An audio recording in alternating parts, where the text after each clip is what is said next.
Welcome to GAR Foundation's website. Today we're going to answer some of your most frequently asked questions about the letter of inquiry and application process on our website. Whether you're applying to GAR for the first time, you're a returning applicant, or simply inquiring about the process, we're going to walk you through the steps right here under the Apply tab. The first step is determining eligibility. Here we discuss what GAR funds, what GAR does not fund, and what makes a request to GAR a strong one. Please take the time to read through these bullet points to ensure that you're a fit within our new strategies. You can also learn more about what we actually fund under the Learn and What We Fund pages. After you've determined eligibility, click on the Letter of Inquiry page. A letter of inquiry is similar to a mini proposal which is used to collect critical information about your project. It is a necessary step prior to applying for a grant, but please note that not all programs and organizations have to complete one. So take a moment to read through these questions to determine whether or not you need to complete an LOI. Then make sure that you complete the LOI by the appropriate deadline so we can review it in time for the next application round.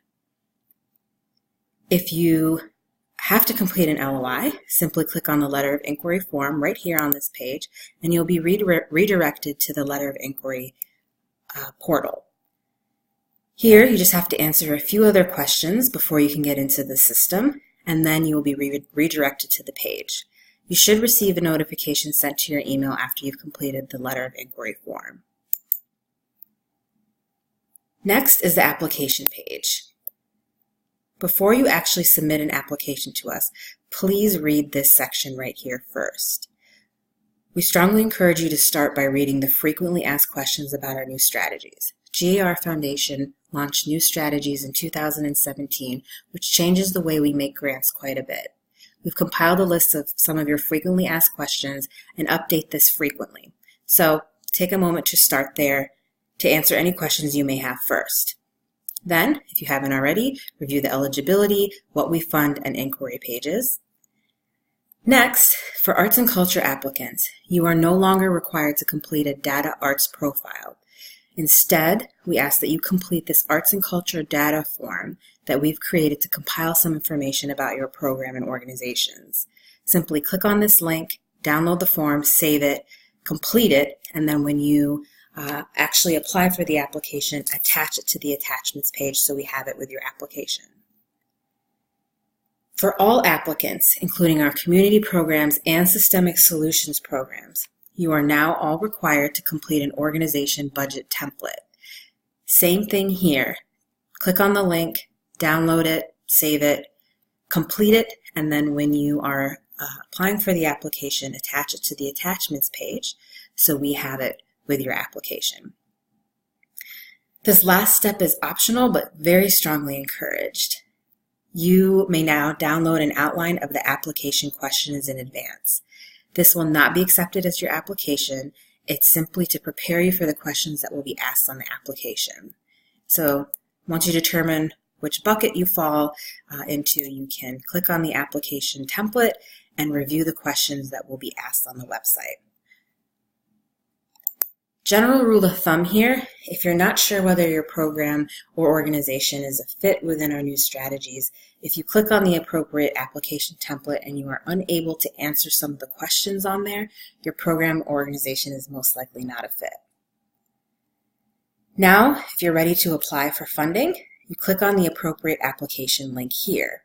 So if you're applying for a community programs grant, which includes arts and culture, basic needs, and nonprofit sector leadership, click on the 2018 application here, and same goes for the Systemic Solutions grants, which is early childhood education, K through 16 education, and economic and workforce development.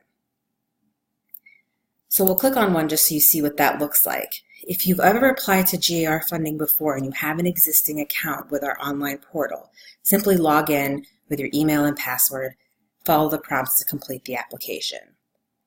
If you've never applied to GAR Foundation before and have never created an account with our online portal, you can click on New Applicant and follow the prompts here. Please note we do not have access to your password, so be sure to write your username, email, and password down because if you lose your password or you forget your password, we do not have access to it.